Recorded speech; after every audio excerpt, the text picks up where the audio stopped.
Hey, what's up everyone? This is Silver Slayer. Thank you for tuning into this video.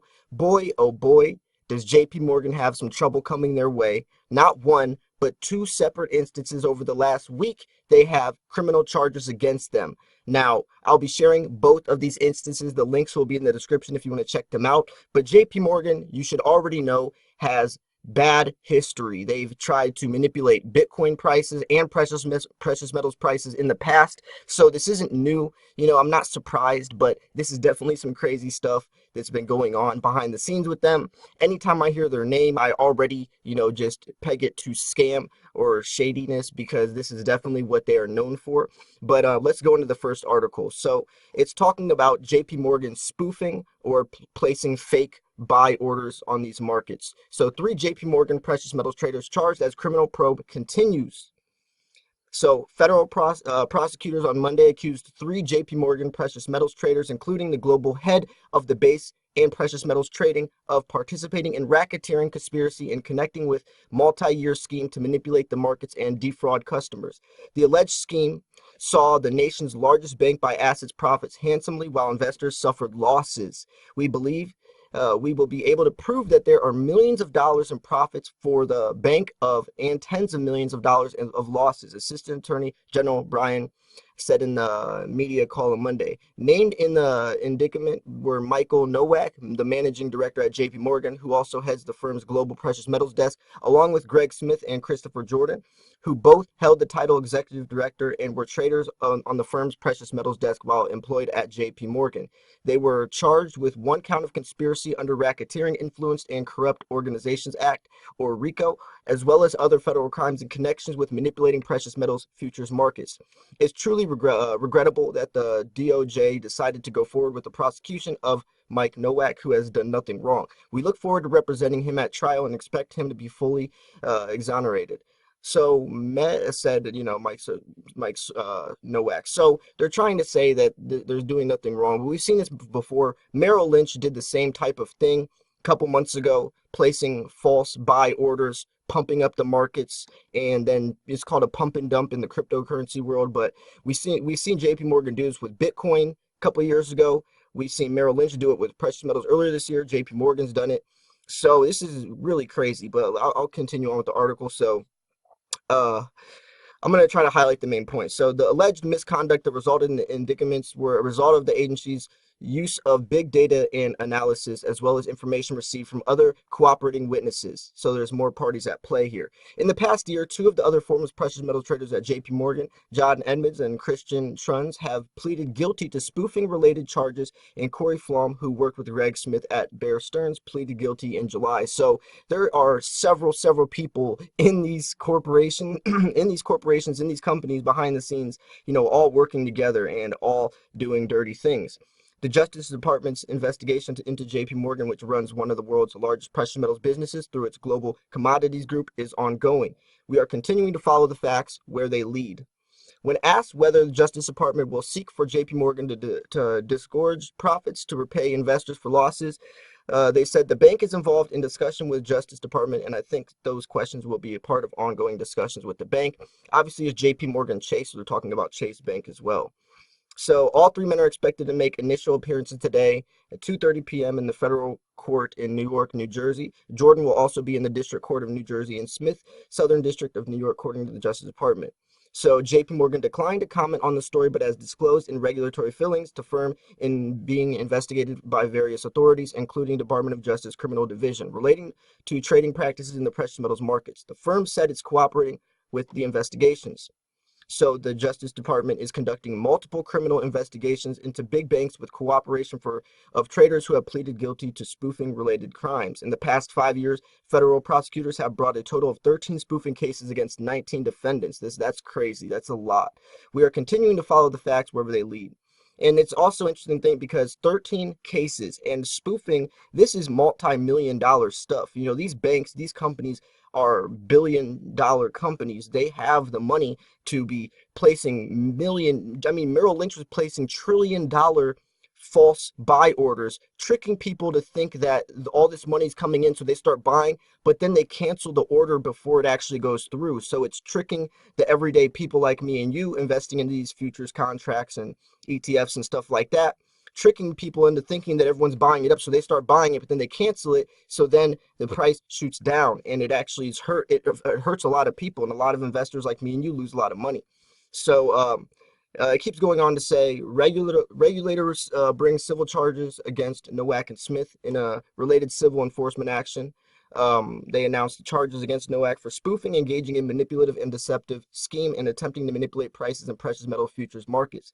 So I definitely think that, this could go on to say that Bitcoin is definitely, or I mean, not Bitcoin, well, Bitcoin as well, because JP Morgan was doing the same thing with Bitcoin. Precious metals and Bitcoin are definitely in somewhat of a bubble when it comes to, this side of it. When it comes to fundamental value and intrinsic value, obviously they can do their own thing, and they can blossom off from there into other, directions that definitely have value and potential. But when it comes to this side of it, it's definitely being heavily manipulated.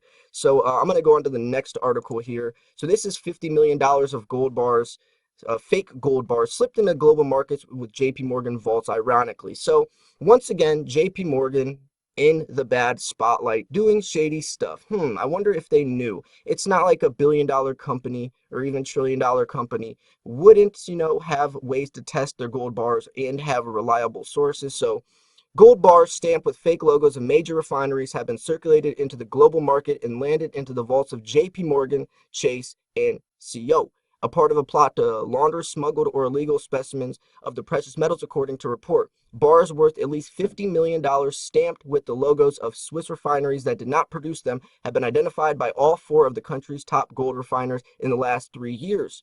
They have been found in the vaults of JP Morgan, one of the major banks at the center in the market of the bullion. Senior executives at gold refineries, banks, and other industry sources told the news outlet. 4 executives told Reuters that at least 1,000 of the bars have been found, a small share of output from the gold industry, which produces about 2 million to 2.5 million such bars every year. But the forgeries are sophisticated, so thousands of additional ones may have been gone undetected, according to the head of Switzerland's largest refinery. The latest fake bars are highly professionally done, and there are way more still in there. There's a lot more in circulation. Blocks of cheaper metal plated with gold are relatively common in the industry and are often easy to detect, but the forgeries in these cases are more subtle. The high purity gold is real, with only markings faked. So it's actually not fake gold bars, but the markings are, which could also be, the other side of the value, the appreciating value with premiums. So fake gold, fake branded gold is a relatively new way to flout global markets due to block conflict minerals and preventing money laundering. The forgeries pose a problem to global refiners and regulators as they try to get rid of the world illegal trade in bullion. Without a stamp from prestigious refineries, such gold would be forced into underground channels or priced at a discount, which I just mentioned. But by pirating major brands, the metal has been mined or processed in locations that would not otherwise be legal or acceptable in the West, such as parts of Africa, Venezuela, or North Korea. It can be slipped into the market, channeling funds to criminals and sanctioned regimes.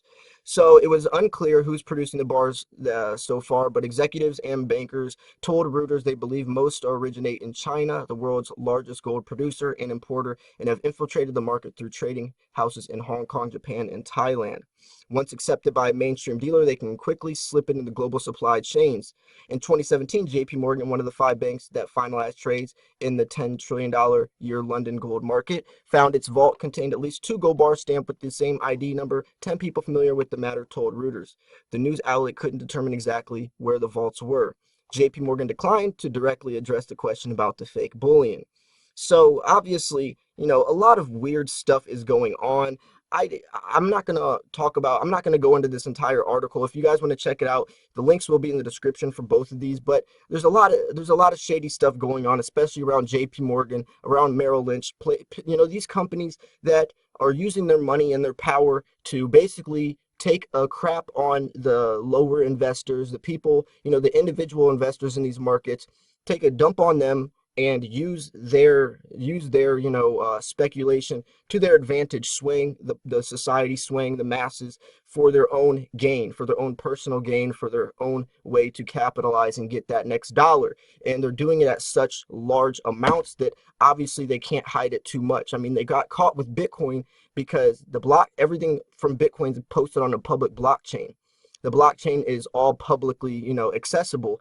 And a lot of people saw JP Morgan was buying millions of dollars in Bitcoin right after they called it a scam, which obviously then shot the market down or the price down. So they got their Bitcoin for a lot cheaper. Now we see them doing similar things with gold and silver as well. But I'm curious what you guys think about this. Do you think these things are large enough to be hurting silver and gold's prices, or do you think this is just stuff that these trillion-dollar companies are trying to do to get their dollars, but we should still be okay as silver stackers? Or do you think it puts a negative image towards gold and silver? Because Bitcoin, I think one of the main reasons Bitcoin didn't flourish, especially over the last year or so, is because all these markets were getting all the exchanges were getting hacked. All the people were getting so many millions of dollars stolen off of their wallets in these exchanges, and it just really made Bitcoin look like a bad investment or a very risky investment, which ruined its reputation.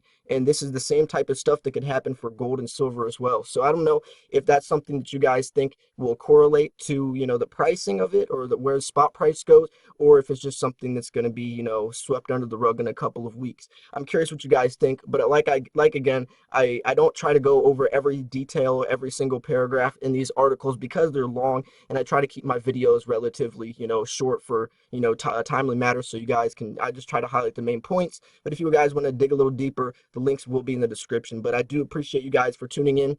This was Silver Slayer. Make sure to subscribe if you do enjoy the world of precious metals, or keeping updated, or you want to get updated on the day-to-day stuff, because I do post daily videos. Also, make sure to like this video if you thought it was entertaining, informational, or just enjoyable. I appreciate that stuff. But thank you guys for tuning in. I'm gonna wrap this video up here. Check out my other stuff I'll be posting later today as well. This was Silver Slayer. I'll see you guys soon. Peace.